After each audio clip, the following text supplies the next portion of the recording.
hashtag replay. Not gonna be before you long. Yes, y'all know it's real late. I usually am on live hours before, but hey, life happens. But anyway, y'all, Cyborg Redeemer, link in the description box, Afrofuturistic retelling of the Book of Ruth. And without further delay, y'all, this is the Cyborg Redeemer, Chapter 3, when Boaz and Naomi were 14.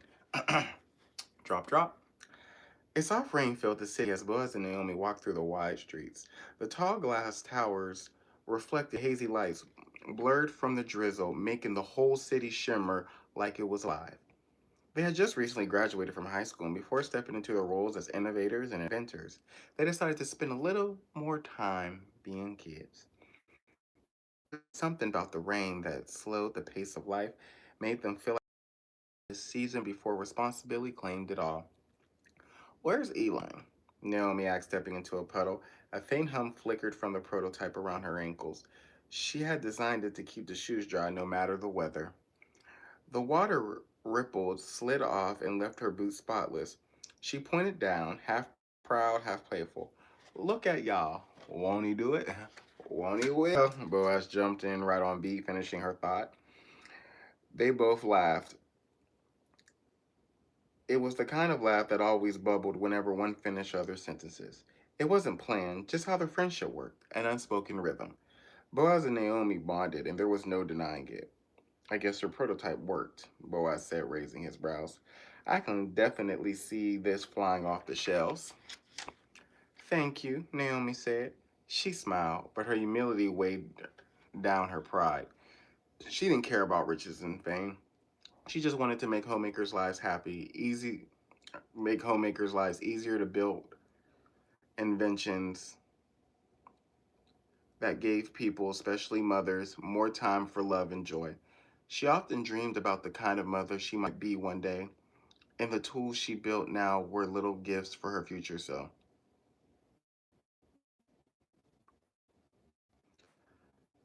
They walked on, rain dripping from neon signs overhead, until they reached the park. Their children ran wild. Children ran wild, splashing through puddles, stomping in the mud while their parents half heartedly tried to stop them, half amused to let them be kids. The air was filled with shrieks, laughter, and a squelch of waterlogged grass. Boaz and Naomi came to a soaking wooden bench. Naomi whispered, "Hallelujah," into her praise when a gust of wind burst from a band, drying the woods instantly. They sat, sheltered as Naomi's magnetic umbrella unfurled, growing fivefold until it covered the bench like a great dome. Cookie? Boaz offered, producing a napkin wrapped bundle. Did you make it? Naomi asked. You already know. His grin widened. Naomi took one bite, bit into it, savored the chewy sweetness. So, Naomi, Boaz leaned back, his tone turning curious. Why'd you drag me out my warm bed into the cold rain? Naomi froze. Her fingers toyed with the edge of the cookie as she looked left, right, then back to Boaz. The rain tapped the umbrella like 1,000 tiny drums. Well, I watched Terminators. No, watch it. Hi, you guys. I'm reading chapter 3 of my book, The Cyborg Redeemer. If you would like to get it, click the link in the description box. And also, hi, you guys. Thank you for joining me. I'm reading chapter 3 of The Cyborg Redeemer. If you would like to get it, click the link in the description box. It's a science fiction retelling of the Book of Ruth in the Bible. Yes, y'all.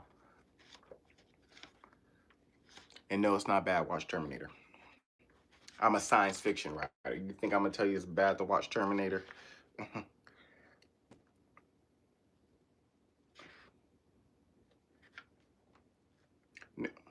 Well, there's something I have to tell you, and only you. I figured, Boaz said with a smirk. You mind, but lucky for you, he had an appointment today, so you won't be none the wiser. Well, the reason we're here is about him. I didn't want him to know. Boaz leaned in closer, intrigued. Naomi hiding something from Eli. That wasn't like her. The three of them had done everything together since they were 7.